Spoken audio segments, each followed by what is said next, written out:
Hello मेरे प्यारे दोस्तों, आप सबको मेरे YouTube चैनल में स्वागत है। मैं 65 किलोमीटर का यात्रा तय कर रहा हूँ और मदुरई में पहुँचने के बाद में कम से कम 5-6 दिन रहूँगा। फिर उसके बाद में 200 किलोमीटर आगे कन्याकुमारी पड़ता है, तो फिर कन्याकुमारी की तरफ मैं जाऊँगा।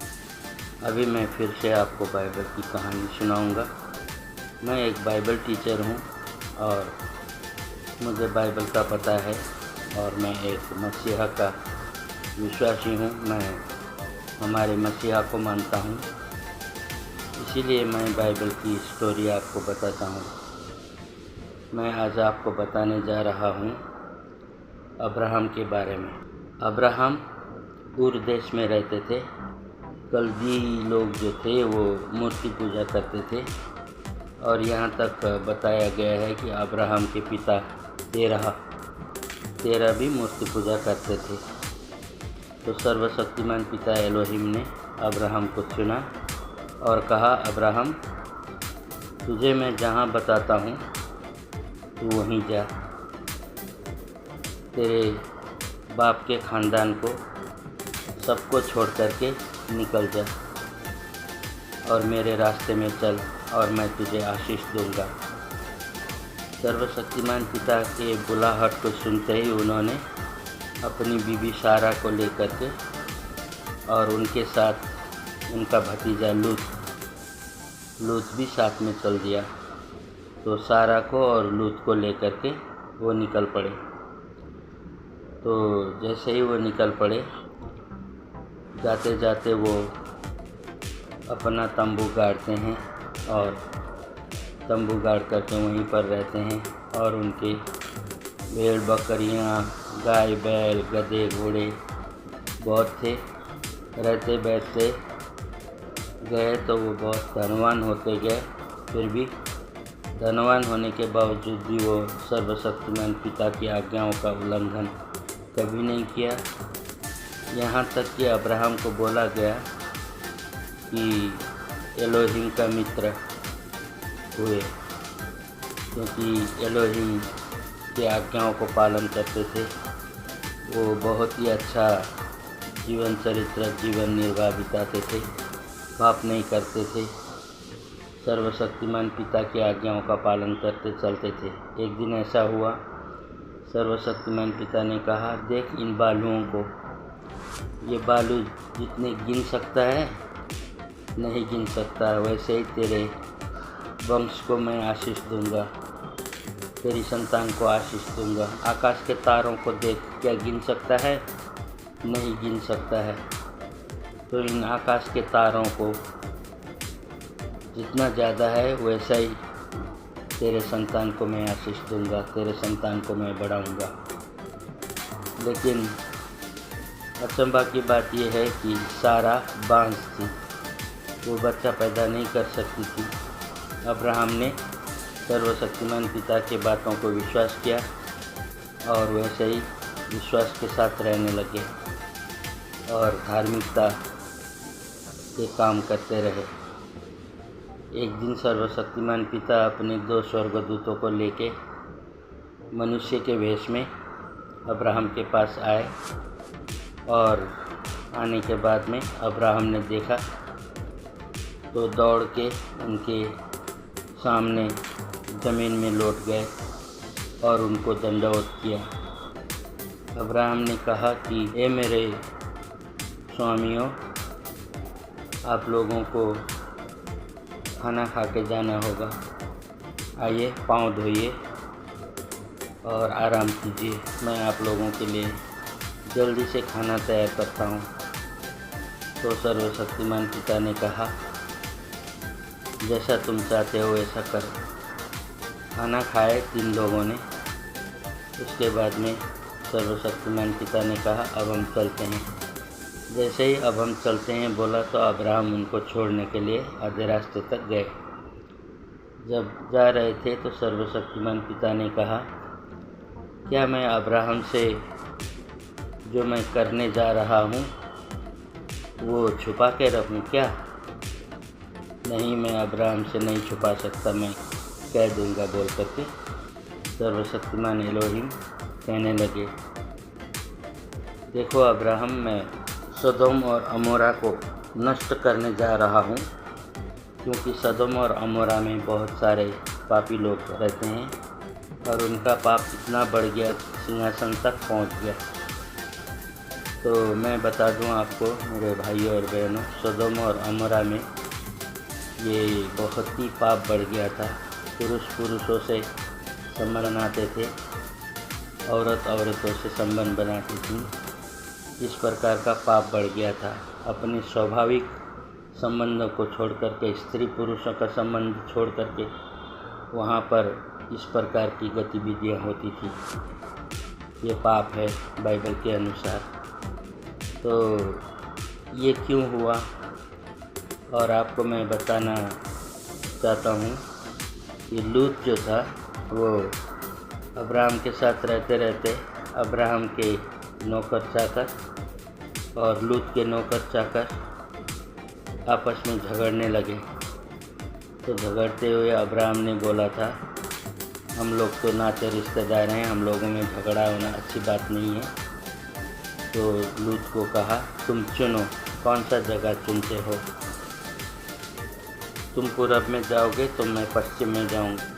तो लूत ने अपनी आंखें उठाकर देखी और सदोम और अमोरा को चुना, क्योंकि वो प्लेन एरिया था, बहुत अच्छा बारिश पानी आने वाला जगह ज़मीन था। तो सदोम और अमोरा को चुन करके वो उधर ही रहने लगे। लेकिन वहाँ के लोगों पाप बढ़ते देख करके सर्वशक्तिमान पिता उसको ख़त्म करने के लिए आए थे। तो क्या हुआ, अब्राहम के साथ एलोहिम कहते हैं, मैं सदोम और अमोरा को ख़त्म करने जा रहा हूँ। तो अब्राहम कहते हैं, हे स्वामी, मैं एक बात कहना चाहता हूँ, पूछना चाहता हूँ, क्या वहाँ पर 50 धर्मी लोग होंगे तो भी आप वहाँ पर ख़त्म करोगे? एलोहिम कहते हैं, नहीं, वहाँ पर 50 धर्मी लोग हैं तो मैं ख़त्म नहीं करूँगा। वहाँ पर 5 भी अगर धर्मी जन मिलेंगे ना तो मैं ख़त्म नहीं करूँगा। तो यहाँ पर मैसेज ये है मेरे प्यारे भाइयों और बहनों, अगर ये संसार आज तक टिका हुआ है ना तो धर्मी लोगों की वजह से टिका हुआ है, नहीं तो एलोहिम कब का इसको ख़त्म कर देते, क्योंकि पाप से भर गया है ये संसार। चोरी, हत्या, व्यभिचार क्या नहीं है इस संसार में। जिधर देखो पैसों के लिए सब कुछ बिकता है। पाप के ऊपर पाप बढ़ते जाता है। आखिर इंसान पैसा इतना ज़्यादा क्यों कमाता है?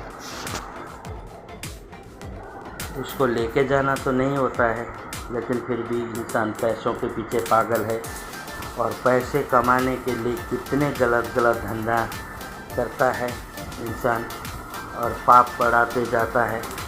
आपको मालूम है, कभी भूकंप आता है, लाखों लोग मर जाते हैं, कभी प्रलय होता है, बाढ़ आती है, फिर भी ख़त्म हो जाता है, कभी लैंडस्लाइड होता है, वहाँ भी आदमी लोग ख़त्म हो जाते हैं। क्यों?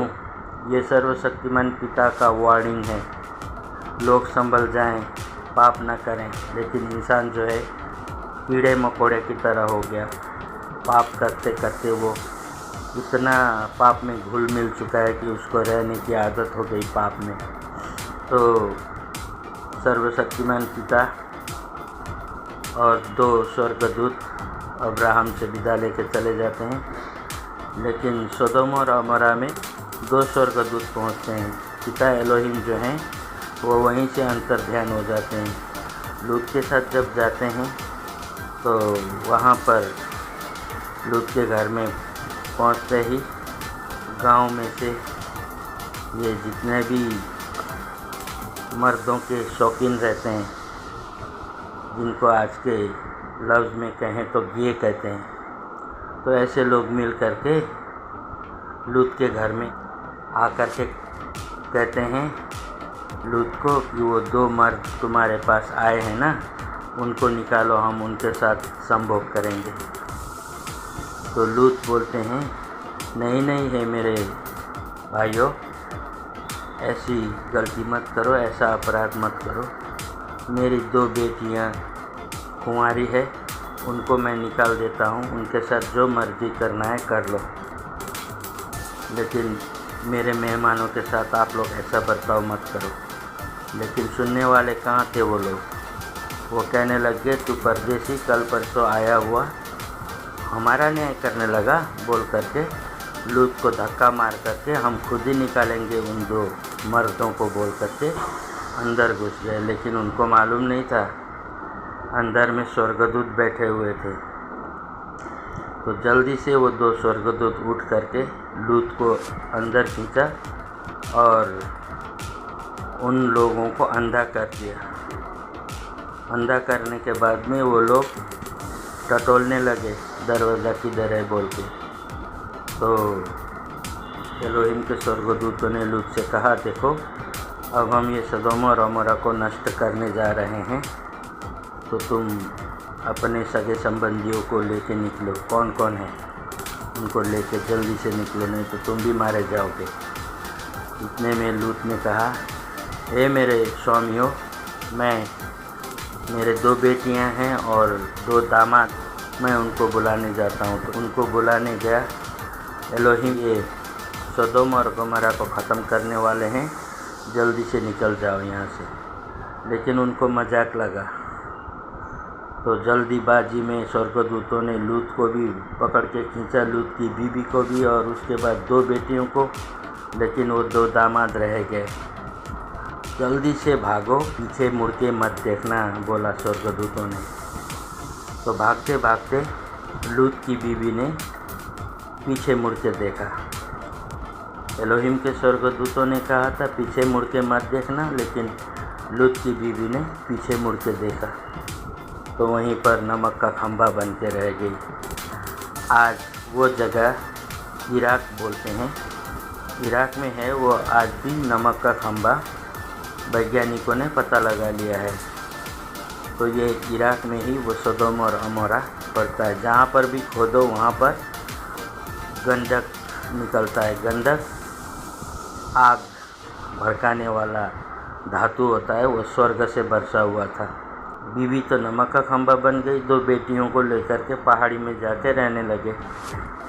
उन लोगों ने सोचा अब मर्द हमको मिलेंगे नहीं, क्योंकि संसार तो जल चुका है।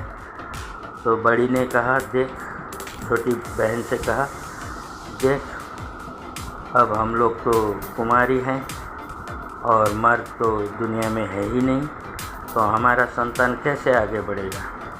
ऐसा करते हैं, हमारे पिताजी को हम शराब पिला करके हम उनके साथ संभोग करेंगे और उसके बाद में हम लोग संतान उत्पत्ति करेंगे। तो उन दोनों के प्लान में उन्होंने पिताजी को खूब शराब पिलाया और शराब पिलाने के बाद में बड़ी वाली बेटी जाके रात को सो गई और वो प्रेग्नेंट हो गई, गर्भवती हो गई। दूसरे दिन छोटी से कहा तू भी जाके सो, मदिरा पिला के फिर छोटी बेटी भी सो गई। तो पिताजी से वो भी गर्भवती हो गई। ये बेटियों ने गलत किया और उन लोगों से जो बच्चा पैदा हुए उनको मोआबी कहते हैं। और मोआबी लोग मालूम है आपको, इजरायली लोगों से इतना भयानक लड़ाई होता है बाद में जाके कि मोआबी लोग बहुत मारे जाते हैं। तो यहाँ पर कहने की बात यह है, बहुत लोग कहते हैं कि बाइबल में ऐसी ऐसी गंदी बातें लिखी हुई है। एक बाप अपने बेटियों से संबंध बनाता है और उनसे बच्चे पैदा करता है। मेरे भाइयों और बहनों, ये सच्चाई है, लेकिन बाइबल ही एक ऐसी पुस्तक है जिसमें बड़े बड़े लोगों ने पाप किया, उसका पर्दाफाश करके लिखा गया ताकि आने वाले भावी संतानों को उससे लेसन मिल सके, शिक्षा मिल सके। इसलिए लूत और उनकी बेटी ने जो किया वो गलत है, लेकिन वो गलत बातें भी इसलिए लिखी ताकि छुपाई नहीं गई, ताकि हम लोग उससे लेसन सीख सकें।